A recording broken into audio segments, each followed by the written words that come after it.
արևմտյան Ադրբեջանը այս թեզը ինչքանով է համապատասխանում խաղաղության օրակարգին։ Ermeni kökü kökasana, այսինքն հասան մեծացիր, հային արմատապես ոչնչացրու։ Ադրբեջանցի երեխեք լինեն, որոնք լինելու են հատուկ պաշտպանված, որ հանգարց իրենց չնեղացնեն, որտեվ եթե հանգարց իրանց գլխից մաս պակասեց, ալիվը պատերազմա սկսելու։ Ինչ մեր Հայաստանը հնարավորություն չունի ավելի կոշտ պատասխանի ու սեփական կանոնները թելադրելու։ Պաշտոնականով Արցախ այլևս գոյություն չունի։ Ինչ եք դուք մեզնից պահանջում։ Մենք բնականաբար չենք կրնա դարերով էլի շարունակենք անընդհատ իրար սպանել։ Մի օր պետք է խաղաղությունը լինի։ Իմ խնդիրն է, որպեսզի իրենք չկարողանան վերականգնել ոչ բանակը, ոչ տնտեսությունը, ոչ դեմոգրաֆիականապես, որպեսզի չկարողանան մեզ համար այլևս երբեք ռիսկային գործոն լինել։ Մենք հաղթողի դիրքով 30 տարի ապրել ենք, ինչի մենք հաղթողի դիրքով չենք կարողացել 30 տարի խաղաղություն պարտադրենք։ Բայ հետո Անդրանիկ ջան։ Բարև Սարգիս ջան, այսօրվա մեր հյուրն է Ադրբեջանի հարցերով մասնագետ Անժելա Էլիկբեկովան։ Անժելա ջան, ուզում ենք այսօր խոսենք կեղծ խաղաղության մասին, ինչի է ժողովուրդը համարում կամ ընդդիմությունը համարում, որ դա կեղծ օրակարգ է։ Դրա պատճառները իրականում պարզ են եւ բազմաթիվ։ Առաջինը ինչու է դա կեղծ օրակարգ, որովհետև գործողությունները, խոսքը եւ process-ները, որոնք կատարվում են, ոչ մեկը ոչ մեկի հետ իրականության հետ աղերս չեն ունենում։ Օրինակների վրա բացատրեմ, որ ավելի հասկանալի լինի, հա, այն ինչ որ մեզ այստեղ ասում են խաղաղության մասին, իրականում, երբ որ տեսնում ես Ադրբեջանի գործողությունները, որոնք դրան զուգահեռ գնում են, հասկանում ես, որ այս ամենը խաղաղության մասին չի։ Օրինակ գործողություններ, որոնք տեղի են ունենում ստաբիլ։ Ադրբեջանի ռազմական բյուջեի աճ, զորավարժությունների քանակի աճ, այդ թվում նաև ոչ միայն երկրի ներսում, այլ համատեղ երկկողմանի եռակողմ իրենց միջազգային գործընկերների հետ։ Եվ որակը եւ տիպը զորավարժությունների հուշում է, որ այնուամենայնիվ Ադրբեջանը պատրաստվում է պատերազմ։ Գնում է զենք, մեծ քանակությամբ զենք։ Այսինքն, երբ որ դու նայում ես ստաբիլ գործողությունների, դա խաղաղության գնալու մասին չի։ Իրենց առաջնագծում ինժեներական աշխատանքների ինտենսիվ, հա, ամրացնելը առաջնագծի հենց մեզ հետ սահմանին։ Հետո պատտվում ես, նայում ես իրենց նախագահի բառամթերքին, որը անընդհատ շարունակաբար ատելության խոսք, սպառնալիքներ եւ հակահայկական քարոզչություն է շարունակում անել։ Ոչինչ պատերազմից հետո այդ բառամթերքի մեջ չի փոխվել, հակառակը միայն սաստկացել է, դա էլ ֆիքսենք։ Երրորդը դա գործողությունները իրենց պետական մեքենայի, հա, այսպես ասած, ամբողջ համակարգային։ Մի կողմից գնում են Աբու Դաբիում ստանում են միասին խաղաղության մրցանակ, դրա հետ զուգահեռ մեր Արցախի ռազմաքաղաքական ղեկավարությունը դատապարտում են 20 տարուց մինչև ՑՄՀ ազատազրկման։ Այսինքն այս ամեն ինչը իրականությունը այդ ինքը խաղաղության մասին չի, անկախ նրանից թե ինչ են մեզ պատմում։ Գանք այս կողմից նայենք հարցին։ Հայաստանի իշխանության երբ որ հարց է տալի, ասում են լավ, այդ խաղաղության փաստաթուղթը, որ ստորագրենք, դա խաղաղության երաշխիք է, ասում է չէ, դրանից կես ժամ հետո կարա պատերազմ սկսի։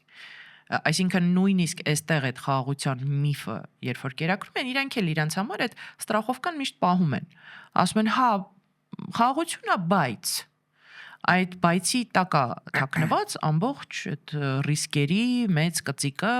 որը փորձում են հասարակությունից թաքցնել տարբեր պերաշկի ուտելով ու տարբեր երկու պարով։ Բայց այսօր իշխանությանը ձայն տվող մի հատ հոց բազմություն ժողովրդի հավատացած այդ խաղաղությանը։ Այո։ Իրանք ինչ ձև ասում ես, որ չէ խաղաղություն չկա, իրանք չէ հավատացած են, որ խաղաղություն կա։ Այ արի կոդրենք այդ միֆը խաղաղության վերաբերյալ, որովհետեւ մեր հանդիսատեսն էլ մեզ լսելուց հետո մտածի այդ ուղղությամբ, որ չէ, էլի իրականում խաղաղություն չկա։ Ուղղակի այդ խաղաղության քողի տակ որոշ մարդիկ էլի պահպանում են իրանց իշխանությունը եւ մեր հագարագործ թիմը, մեր թշնամի պետությունը իր դիշկերն է առաջխաղացում անում դեպի Հայաստան, թե տնտեսական առումով, թե աշխարհաքաղաքական առումով։ Տես, այստեղ ինչն է խնդիրը։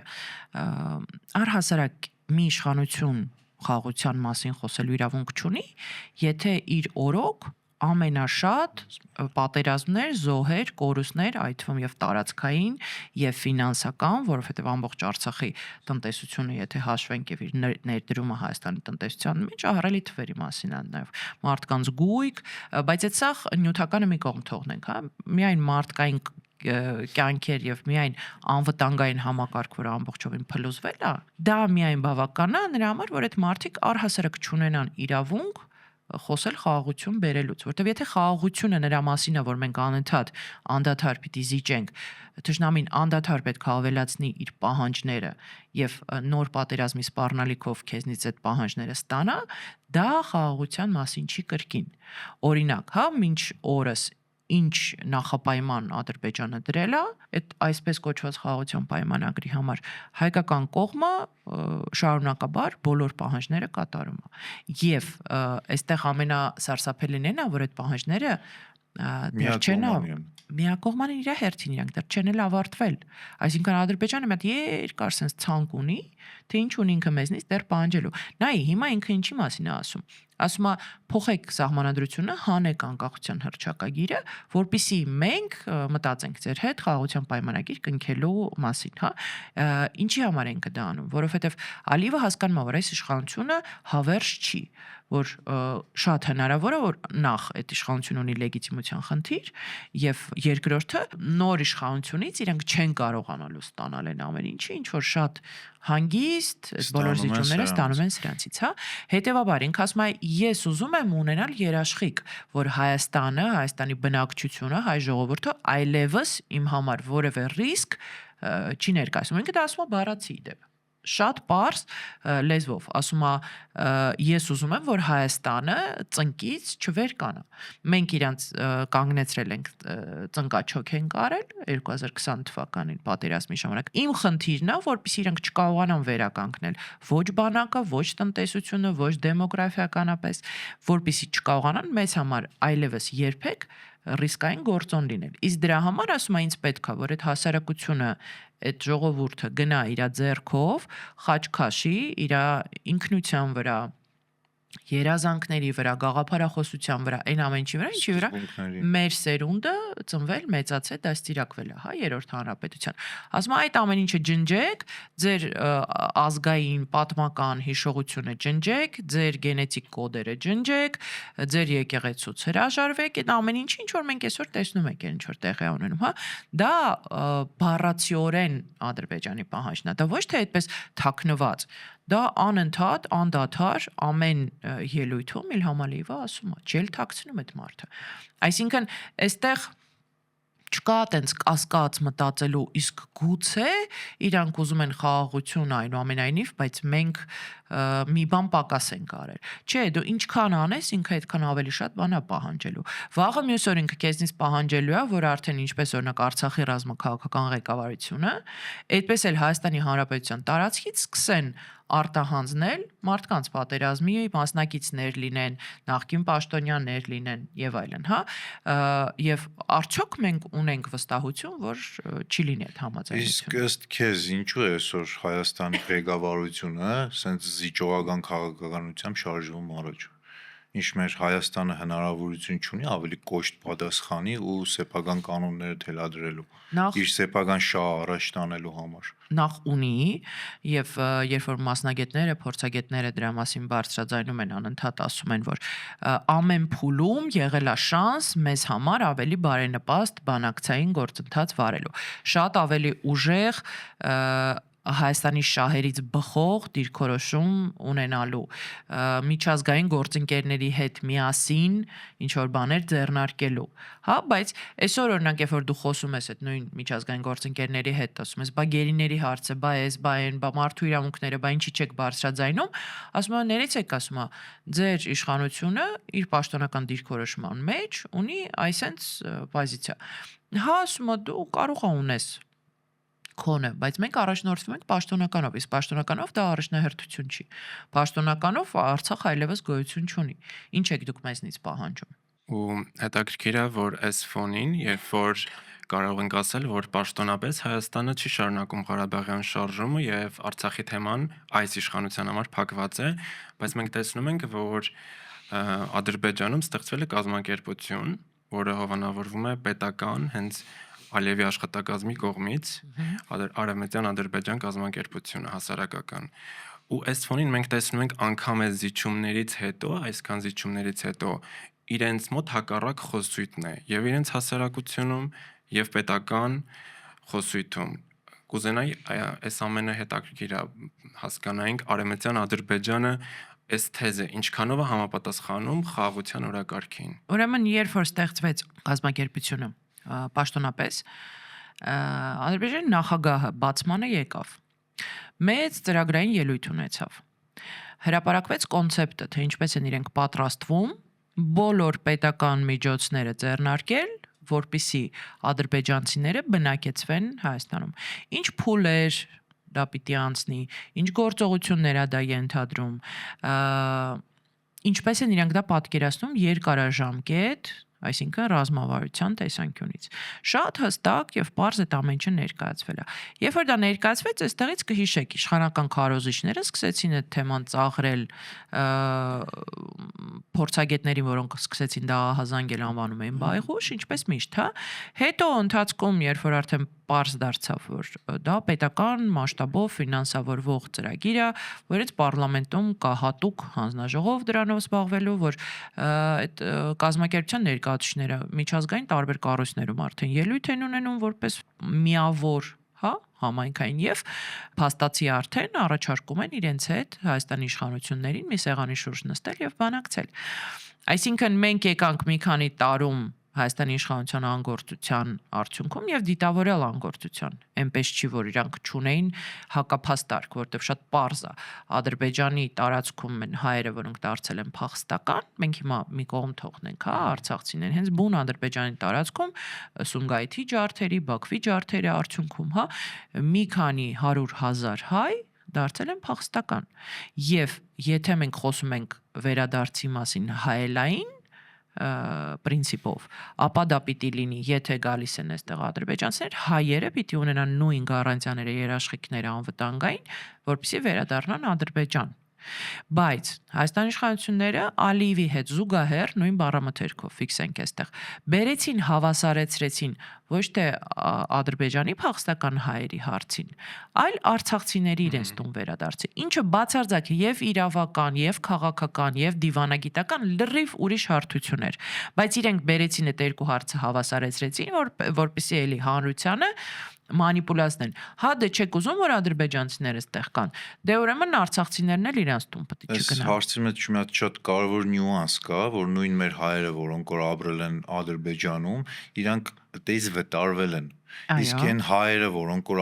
այն ադրբեջանցիք, որոնք որ ապրել են Հայաստանում, իրանք իրան տները ծախել նոր գնացել են։ Այսինքն հավասարազոր հարթության վրա չէ։ Մենք առավելություններ ունենք։ Հա, բայց այստեղ իրավական այլ շատ ավելի խորը խնդիր է։ Տես, նույնիսկ եթե իրենք ստացել են իրենց փոխհատուցումները, գնացել են նորմալ առանց ֆիզիկական բռնության եւ այլն, հա, որտեղ մենք օրինակ Սումգայիթով քրեական գործ ունենք հարուցված, մարդիկ, որոնք դատապարտվել են դրա համար եւ այլն, ադրբեջանցիները հանգիստ այստեղից գնացել են, բայց իրանք ասում են, օքեյ, պետք չի մեզ փոխհատուցել, պետք չի ոչ բան։ Ես գալիս եմ, ուզում եմ ապրեմ իմ պապական գյուղում։ Ով ինձ կարա արգելի դա անել։ Փող չեմ ուզում ձեզնից, տուն չեմ ուզում ձեզնից, ոչ բան չեմ ուզում, ես գալիս եմ ապրեմ։ Հասկանում ես, ըստեղ ծուղակը շատ ավելի վտանգավոր է, որովհետև իրանք արդեն մտադրություն ունեն գալ առնել հայերից տներ, որտեղ մարդ չի ապրում, իսկ մենք գյուղերում ունենք այդպիսի տներ։ Իրանք պատրաստվում են կոմպակտ, այսպես ցրվել Հայաստանով մեկ տարբեր լոկացիաներում, այո։ Վաղը մյուս օր հասկանում ես, չէ՞, դեմից որ ասում են տենց դե լավ 300,000 չի գա, հնարավոր չի։ Okay, 300,000 չի գա։ Ենթադրեն գալիս է 100,000։ Մի սերունդ հետո 600,000 են դառնալու իրանց բազմասման տեմպերով։ Դա մեկ, երկրորդը, իրանք պահանջելու են իրենց իրավունքների որպես ազգային փոքրամասնություն, իրավունքների պահպանություն։ Այսինքն դա մոսկիտներ ունենալն է, դպրոցներ ունենալն է, ադրբեջաներեն լեզվով կրթությունն է, թերթեր եւ այլն, հա, պատգամավոր եւ այլն։ Այսինքն այդ ամեն ինչը շատ կոնկրետ գլոբալ ռիսկ է, հա։ Այն դեպքում, եթե այս իշխանությունը համաձայնվում է դրան, իսկ խաղաղության պայմանագրի շուրջ բանակցություններից ելնելով այդ հարցին իրանց պատասխանը, նա է որ այո, այդ հարցը սեղանին դրված է։ Այո, դա քննարկման մաս է։ Հասկանում ես, չէ՞։ Այսինքն որևէ խոչընդոտ այդ թեման փակելու նույնիսկ անվտանգային, իսկ ադրբեջանցիները ինչ են ասում, մենք որ գանք, մեր անվտանգությունը պահպանելու համար, մեզ պետք է որ դա լինեն զինված ուժեր երրորդ երկրի, որը վստահելու է Ադրբեջանի համար։ Այսինքն,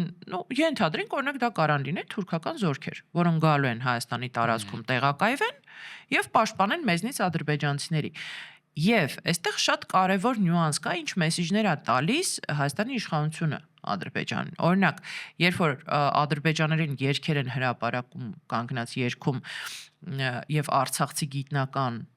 մեծահասակ հրապարակում է եւ թեգում է ոստիկանությունը ԱԱՑ-ին, ասում է ինչի չեք զբաղվում, ու այդ մարդուն են ձերբակալում տանում դատարան։ Ոչ թե փորձում գտնել այդ մարդկանց, որոնք այդ սադրանքը հանրապետության հրապարակում արել են, այլ բռնում են մարդու, որը ահազանգում է, որը զգում է ռիսկ եւ վտանգ դրանից, հա։ Ինչ մեսիջ է տալիս Նիկոլ Փաշինյանը։ Ասում է ինգեր ջան, Հայաստանում ձեզ համար մաքսիմալ անվտանգ է, մեր ոստիկանությունն ու ԱԱՑ-ն էլ թևերը փռած ձեր վրա ձեզ պաշտպանում է, դուք խնդիր չունեք, եկեք գնացեք ինչ ուզում եք արեք, ուր ուզում եք գնացեք, ինչ ուզում եք նկարեք, բայց դա անվտանգային խնդիր է նաև ինչ առումով, օրինակ ադրբեջանական լրատվամիջոցներով, երբ որ մոնիտորինգ ես անում, հաճախակի հանդիպում ես ռեպորտաժներ տարատեսակ կամ ֆիլմեր, որոնք նկարվել են Երևանում։ Եվ Երևանի կոնկրետ թաղամասեր, որոնք ներկայացվում են որպես ադրբեջանական, օրինակ Կոնդը, հա։ Եվ այդ նկարանումները ինչ որ մեկը գալիս է եւ անում է։ Այսինքն ինչ տիպի քո ազգային անվտանգության ծառայությունը տեղում չի, որ դաժե եթե այդ ադրբեջանցիներ չեն անում, այլ չգիտեմ, պատվիրում են ինչ որ վրացական կամպանիայի գալիս են նկարում, ենթադրենք։ Բայց մենակ այն փաստը, որ ինչ որ անհասկանալի մարդիկ առանց թույլտվության քաղաքի կենտրոնում գալիս են ինչ որ նկարանումներ են անում, մարդկանց են խոսացնում, ու ոչ մեկ դրան չի հետևում, դա նշանակում է կամ տեղում չեն այդ մարդիկ, կամ շատ էլ լավ խրախուսվում է դա եւ թույլ են տալիս դա անել։ Մենք օրինակ ոչ մի տարբերակ հաստատ չունենք Բաքու գնալու, ինչ որ ռեպորտաժ անելու։ Դու մոտիկ նույնիսկ չես գա, այսինքն դու սահմանը չես հատի դա անելու համար։ Իսկ իրանք ասենք Երևանի մեջտեղը դրոն են թռցնում։ Ասենք բարև ձեզ, էլի, այդ տիպի իրանց ազատ են այստեղ զգում։ Ու ես կարծում եմ, որ միջին վիճակագրական հայ մարդը չի հասկանում, որ ինքը մի օր կարա արթնանա իր դիմացի հարևանը լինի ադրբեջանցի կամ իր երեխայի խմբում ադրբեջանցի երեխեք լինեն, որոնք լինելու են հատուկ պաշտպանված, որ հանգարց իրենց չնեղացնեն, որտեվ եթե հանգարց իրանց գլխից մաս պակասեց, ալիվը պատերազմ է սկսելու, հանգարց իրանց ինչ որ մեկը նույնիսկ կենցաղային հարցով մի քիչ նեղություն տվեց, ալիվը պատերազմ է սկսելու, ասում են, դա ինչ գործիք է, թշնամու ձեռքում, դիսանտ իջացնել քո երկրի ներսում ու հետո իրանց անվտանգության պաշտպանության պատրվագով ցանկացած պահի ռազմական ներխուժում իրականացնել քո երկիր։ Այսինքն դա էլ երկարաժամկետ մտածված շատ լուրջ ռազմավարություն է, որը քո թշնամի պետությունը չել թաքցնում անկեղծ էլի, ասում է, օքեյ, ինձ Սյունիքն է պետք, ես տանկով չեմ գա Սյունիք, ես ավտոյով կգամ, ես կգամ կմտնեմ, քիչ-քիչ կսկսեմ հող առնել, էս անել, այն անել, քիչ-քիչ կհայաթափեմ, քիչ-քիչ կվերցնեմ, դա էլ սողացող էքսպանսիա է։ Իրան պարտադիր չի զենքով դա գրավել։ Դու մի սերունդ հետո կարող արթնանաս, տեսնես Սյունիքում հայ չի մնացել։ Ադրբեջանցիները սա հայերի տներ, բիզնեսներ, այդ այսպես կոչված Զանգեզուրի Միջանցքի երկայնքով ինչ կա չկա առել են,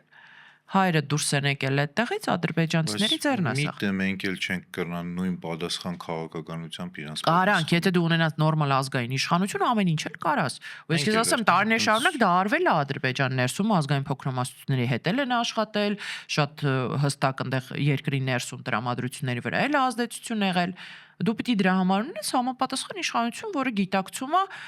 քո ազգային շահը, քո պետության, քո ազգի շահը, առաջնորդվում է դրանով, ոչ թե copy-paste-ով կրկնում է անընդհատ նույն նարատիվները ու նույն թեզերը, որոնք արտաբերում է քո թշնամին, շաբաթների, մաքսիմում շաբաթների տարբերությամբ։ Այնտեղ մի բան ասում են, այդտեղ բառացի նույնը կրկնում են։ Ու դա մի դեպք չի, 10 դեպք չի, դու տեսնում ես, որ դա պարբերականություն կրող ստաբիլ իրավիճակ է նույն դες թվում ասենք հայ առաքելական եկեղեցու դեմ այս հարցակումները այտենց օթից վդրուկ զարթնեցին հիշեցին չէ հրահանգը եկավ վերջ Միամիտ մարդիկ հավատում են որ այտենց նա եղել բայց ու հետաքրքիր է որ նաև Արևմտյան Ադրբեջանի գրասենյակում բաժանում են ինչ-որ ID քարտեր որոնցում կարծեմ նշվում է իրենց անուն ազգանունը, թե իրենք Եվ բնակության վայրը, այո, եւ մեր լուրջ ընկալում հենց Ադրբեջանում։ Նայ, մեր տեղանունները շատ վաղուց արդեն այդ թվում պաշտոնական մակարդակում, այդ թվում ԶԼՄ-ներում Հայաստանի Հանրապետության տեղանունները իրենք անվանում են իրենց ադրբեջանական տարբերակներով ոնց որ իրանք սովորեն, չգիտեմ, սովետական միության ժամանակ, երբ որ այստեղ ապրել են, այտենց են անվանել, թարգմանել են իրանց լեզվով, այդպես է գործածում են։ Այսինքն, այն ամեն ինչ որ այսօր տեղի է ունենում պաշտոնական մակարդակում Ադրբեջանում, դա ուղիղ տարածքային պահանջներ է Հայաստանի Հանրապետության տարածքային ամբողջականության դեմ ուղղված գործողություն է, շատ պարզ, շատ ակնհայտ, եւ Հայաստանի իշխանությունը այո ունի բազմաթիվ լծակներ, դա բարձրաձայնելու աշխարհին ցույց տալու եւ ասել կներեք, էլի հարևան պետություն ունեմ, որը իբր իմ այդ խաղաղության է գնում, բայց ինքը իմ տարածքային ամբողջականությունը խախտում է։ Մի կողմ թողնենք հələ, որ դա արվում է ոչ միայն խոսքով, այլ գործողությամբ տարիներ շարունակ օկուպացնելով Հայաստանի Հանրապետության սուվերեն տարածքը։ Իսկ ինչ է ասում Ադրբեջանը։ Ասում է կներեք, մինչև սահմանազատում սահմանագծում չեն կարել, ով ասեց, որ օրինակ այս ջերմուկի դիմացի սարը ձերն է, հələ սահմանազատում կանենք Երևա։ Իսկ սահմանազատում ու սահմանագծումը կարա տևի տասնամյակներ։ Ու իդեպ Ադրբեջանի դիտավորությամբ չի փոխկապակցում խաղաղության պայմանագիրն ու տարանջատել է։ Ասում է, այս թուղթը մի կողմ, այս էլ կարա տասնամյակներ շարունակվի, իսկ ով է ասել, որ մենք արդյունքում այդտեղից պիտի դուրս գանք։ Հիմա այդ պետությունը բառացիորեն խախտել է քո տարածքային ամբողջականությունը, զորքը մցրել է քո սուվերեն տարածք, ասում է դուրս չեն բերելու, մինչև չանենք, չվերջացնենք սահմանազատում։ Էշ մի սատկի գարուն կգա։ Բա ինչ խաղաղության մասին ենք մենք խոսում։ Այսինքն բարի կամքի դրսևորում պետք է լինի առաջի հերթին, որ այդ պետությունը դուրս բերի իր զորքը քո տարածքից։ Նույն Ալիևը այսօր ասում է, որ ինքը չի ճանաչում բլիկը պատճառներ ունի չճանաչելու Հայաստանի տարածքային ամբողջականությունը, բայց պատրաստ է դա անի, բայց նաև չի էլ երաշխավորում, որ օրինակ 6 ամիս հետո ինքը իր մտադրությունը չի փոխի։ Այսինքն ինչ կնայենք մենք հարցին, մենք կհասկանանք, որ ինքը ուղղակի ժամանակ է շահում, ուղղակի պահը բռնել է, թե մեր իշխանությունների հետ կապված, թե մեր ժողովրդի դիրքորոշման հետ կապված, թե մեր բանակի տվյալ պահին դեռ թույլ եղնելու հետ կապված, որ ինքը կարա դեռ ստանա։ Բայց ոչ մի բան հարատև չէ, եւ իշխանությունը փոխվելու եւ բանակն է ավելի հզորանալու, ինքը այդ ամեն ինչ իմ կարծիքով հասկանում է, որ գալու է մի բան, որ հայը պահանջատեր է լինելու։ Դրա համար Ալիևի համար կենսական նշանակություն ունի, որ Նիկոլ Փաշինյանը մնա իշխանության ցմահ, ասենք։ Հասկանում ես, դա իր համար կենսական նշանակություն ունի։ Եթե նկատես, երկու հոգի է փաստացի հայ ազգին անընդհատ պատերազմով սպառնում։ Դա Ալիևն է ու Փաշինյանը, երկուսով, զուգահեռ։ Այսինքն ինչ խաղաղության մասին է խոսքը, եթե քեզ անընդհատ քո երկրում նստած ասում են Արցախից մի խոսա, թե չէ պատերազմ կսկսի, մի շնչի, թե չէ պատերազմ կսկսի, ցեղասպանությունից մի խոսա, թե չէ պատերազմ, ամեն ինչ ուզում, ինչ որ կապված է ազգայինի հետ, հայկականի հետ, քո ինքնության հետ, մի արա, թե չէ պատերազմ կսկսի։ Այդ ինչ խաղաղություն է, այտենց լինում։ Ոնց է այտենց խաղաղություն լինում, եթե դու ցանկացած քո սխալ շարժում, ցանկացած քո ինքնության հիշատակում բերելու է պատերազմը։ Այդ խաղաղության մասին չի, այդ քո մանկուրտ դառնալու մասին է ընդամենը, այսինքն առանց հիշողություն, բիոզանգված, որը ընդամենը ոչ մի ռիսկ չի ներկայացնելու քո ճշնամի երկու պետությունների համար, որովհետև այստեղ միայն Ադրբեջան չդիտարկենք, հա, մյուս կողմից է Թուրքիան կա։ Այսինքն ոչ մի ռիսկ, ոչ մի վտանգ ընդամենը իրենց գնացող եկող ֆուրերի համար սպասարկող անձնակազմ է։ Մի հարց եւս։ Մենք բնականաբար չենք կրնա դարերով էլի շարունակենք անընդհատ իրար սպանել։ Մի օր պետք է այդ խաղաղությունը լինի։ Ենթադրենք այդ խաղաղությունը շատ մոդ է, շատ շուտ է լինում։ Ինչ տարբերակներ կամ ինչ հավանականություն կա, որ մեր երկու ժողովուրդներ իրար հետ կարողանան խախանդ հանգիստ ապրել առանց իրար վնասելու։ Գիտես ինչի մոդ չի այդ խաղաղությունում։ Մի պարզ պատճառով, որովհետև Ադրբեջանը պատերազմում հաղթելուց հետո դարձել է շատ ավելի ագրեսիվ, շատ ավելի հայատյաց, շատ ավելի հայերի հանդեպ նեգատիվ վերաբերմունքով։ Եթե առաջ դա արտահայտվում էր վախով, այսինքն իրենք հայերին դեմոնիզացնում են, որտեղ վախ կար, որտեղ պարտվողի դիրքից էին։ Հիմա դա հաղթողի դիրքից հեգնական նվաստացուցիչ վերաբերմունք է, բայց հայատյացության մակարդակը այնտեղ ոչ թե չի պակասել, այլ ավելացել է, սկսած մանկապարտեզից, դասագրքերից, մինչև մեծ տարիք այդ մարդը այդ ամենի մեջ էփում է։ Հիմա մինչև չմաքրվի գիտակցությունը մի քանի սերունդ, այդ հայատյացության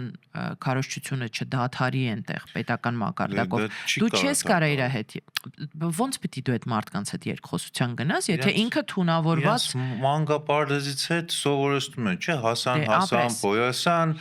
Էրմենի Քյոկասյան, այսինքն Հասան մեծացիր, հային արմատապես ոչնչացրու։ Եթե մարդը մանկապարտեզից հետ այդ հոգեբանությամբ է մեծանում ու իրենց սերունդները շարունակում են այդ հոգեբանությամբ մեծանալ, ոնց պիտի իրանց միջից դուրս գա։ Մինչև իրանք այդ դենացիֆիկացիայի process-ը չանցնեն, իսկ որևէ միտում ես չեմ տեսնում, որ իրանք պատրաստվում են, որովհետև դու տեսնում ես քո կողմ ուղված անընդհատ խաղաղության քարոզչություն, որը բթացնում է զգոնությունը քո հասարակության, մյուս կողմից իրենք իրենց ներքին լսարանին անընդհատ շարունակաբար այդ հայատյացությունն են բթում, անընդհատ շարունակաբար փաստացի անցած շաբաթվա օրինակ բերեմ, թարմ հերո չգնանք Հայաստանի ԱԳՆ-ն զանգում է աջակցում է Ադրբեջանին այդ Նախիջևանի օդանավակայանի հետ բան դրոն ընկնելու հետ կապված full sense ինչ որ support են անում Ադրբեջանի նախագահը դրա հետ զուգահեռ անվտանգության խորհրդի նիստ անում ասում է այ մենք այդ թշնամու գլուխը բառացի գլուխը ջարդեցինք մեր հետ ոչ մեկ թող կատակ չանի, որտեվ էլի կարանք, այսինքն ակնարկում է մեր օրինակով, մեր գլուխը ջարդելու օրինակով վախացնում է մյուս այլ թշնամիներին։ Այսինքն մարդ, որը շարունակաբար քո ազգի, քո հասարակության մասին նման բառամթերք է կիրառում եւ իր հասարակությանը բթում է անընդհատ այդ ատելությունը, որ հայերի գլուխ ջարդելու մասին։ Ոնց պետք է դու խաղաղ ապրես իրանց հետ։ Հա, բայց իրանք հաշվի չեն առնում, որ մենք հայ ենք, չէ՞, մեր հետ չի կարելի այդպես խոսել։ Դա կերևա 2 ամսից։ Կարելի է թե մենք հերոսներ տված ազգ ենք։ Մենք 2 ամսից կերևա մեր հետ կարելի է այդպես խոսել թե չէ։ Այ եթե 2 ամսից կտրականապես փոխվի իրավիճակ, ասես այդ թասիբը, այդ արժանապատվությունը ինքը շատ ավելի վեր է, քան ներքին ինչ որ կոնֆլիկտներ, ներքին ինչ որ պառակտումներ եւ այլն, որ հասարակությունը գնում է եւ ոչ է ասում Ադրբեջանի, չգիտեմ, հպատակության տակ ապրելուն, Ադրբեջանի թելադրանքով, Ադրբեջանի ուզած քաղաքականությամբ ապրելուն, եթե ասում է ոչ, ասում է չէ, ես հայ եմ, ես դες չեմ կարա այդ ժամանակ մենք դա Բայց ընտրություններից առաջ շատ հաջող հնչում են հարցը, թե լավ, մենք հաղթողի դիրքով 30 տարի ապրել ենք, ինչի մենք հաղթողի դիրքով չենք կարողացել 30 տարի խաղաղություն պարտադրենք ու հիմա որ պարտված ենք, իշխանությունը փոխվի, այդ խաղաղությունը պետք է պարտադրենք։ Ինչ պատասխանենք մենք ժողովրդին, որ ել չգնան ընտրեն մեր երկրի կորզանում իրանք հավատան, որովհետև այսօր ժողովրդի մոտ մի քիչ հավատքի բացակայություն կա։ Շատ ճիշտ ես ասում։ Նախ այդ իմ ու քո խնդիրը չի դա բացատրել։ Դա ընդդիմության խնդիրն է, որը ստանձնում է իր վրա պարտավորություն ներկայացնելու իր անվտանգային տեսլականը։ Ես իմը ունեմ, դու քոնը ունես։ Ես ունեմ իմ պատկերացումը, օրինակ, ինչ պիտի արվի։ Հա, բայց ես հայտ չեմ ներկայացրել քաղաքական այդ իշխանափոխության եւ պատասխանատվություն։ Ես կարամ խորհուրդ տամ, ես կարամ ասեմ, այս ուղղությունը ճիշտ է, այս ուղղությունը սխալ է, բայց դա իմ պարտավորության բեռը չի մարդկանց դա բացատրել։ Դա ընդդիմությունը պետքա բացատրի, այդ թվում նաև իշխանության ընտրողներին, բացատրի, որ այս տարբերակը, որը ձեզ հրամցնում են, սա խաղաղության մասին չի, որտեվ 21 թվականին այդ մարդիկ էլի խաղաղության մասին երկելով եկան իրանց Արցախի, չգիտեմ, Հադրութի դեօկուպացիա, Շուշի դեօկուպացիա, արցախցիների իրավունքներ եւ այլն։ Այդ ամեն ինչը իրաց ծրագրի մեջ կար։ Անցավ մի քանի ամիս ժամանակ, իրանք ոչ միայն հրաժարվեցին այդ ամեն ինչից, իրանք սկսեցին անել ուղիղ հակառակը, գնացին Պրագայում, Արցախը ճանաչեցին Ադրբեջանի մաս, թղթով, թանակով ստորագրեցին այդ ամեն ինչի տակ, սիրուն։ Եվ վերջ փակեցին իրանց համար այդ թեման, հետո երբ որ իրանց հարց է տալի, պատտվում են ասում են դե իրականությունը փոխվեց։ Հասկանում ես, դրանից հետո 22 թվականն է եղավ, դրանից հետո 23 թվականն է եղավ։ ու այդ եղել է այս մարդկանց օրոք իրանց վերընտրվելուց հետո իրանց խոստումներին ի հակառակ։ Հիմա լավ, մի անգամ 18-ին մարդիկ սխալվեցին, երկրորդ անգամ 21-ին էլի լցեցին խոստումները, սխալվեցին։ Երրորդ անգամ իմաստը ո՞րն է գնալ հավատալ մարդկանց ինչ որ խաղաղության մասին երկ ու բարին, հասկանալու որ քեզ էլի խաբելու են։ Այդ չեմ հասկանում։ Եկեք հուսանք, որ էլ չեն խափնվի, Հուսանք։ էլ իշխանություն չեն ունենա ու հայ ճակատագրի հետ ասեն չարկադակներ չեն անի։ Շնորհակալություն մեզ հյուրան գալելու համար։ Ես էլ եմ շնորհակալ։ Սիրելի ժողովուրդ, բաժանորդագրվեք մեր YouTube-յան ալիքին, սեղմեք զանգակի կոջակը, որպեսզի պատճ չթողնեք կարևորագույն քաղաքական վերլուծությունները։